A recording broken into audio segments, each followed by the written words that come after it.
ইনকিলাব মঞ্চের মুখপাত্র শরীফ ওসমান হাদির মৃত্যুকে ঘিরে হওয়া সহিংস তাণ্ডবে ক্ষতিগ্রস্ত হয়েছে ধানমন্ডির ছায়ানট ভবন।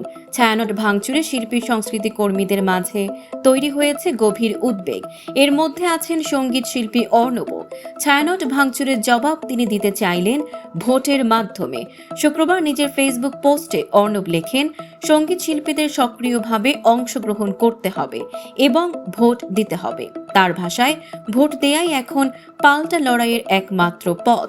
তিনি ছায়ানটের ভাঙচুরের ছবি উল্লেখ করে বলেন, এভাবে চুপ করে থাকলে শিল্পীরাই সবচেয়ে বেশি বিপদে পড়বেন।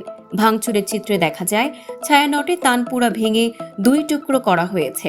কার্পেটের ওপর পড়ে আছে ভাঙা হারমোনিয়াম, গানের লাইব্রেরি সহ বই ও নথিপত্র পুড়িয়ে দেয়া হয়েছে।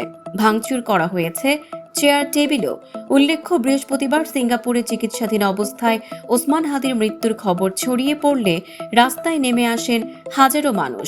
এই বিক্ষোভের মধ্যে একদল উত্তেজিত জনতা সংবাদ মাধ্যমের অফিস সহ ধানমন্ডির ছায়ানট ভবনে হামলা ও ভাঙচুর চালায়। এদিকে শুক্রবার ছায়ানট পরিদর্শনে যান অন্তর্বর্তীকালীন সরকারের সংস্কৃতি বিষয়ক উপদেষ্টা মোস্তফা সরোয়ার ফারুকী। তিনি জানান, সিসিটিভি ফুটেজ বিশ্লেষণ করে হামলাকারীদের শনাক্ত করা হবে এবং তাদের বিরুদ্ধে আইনানুগ ব্যবস্থা নেওয়া হবে।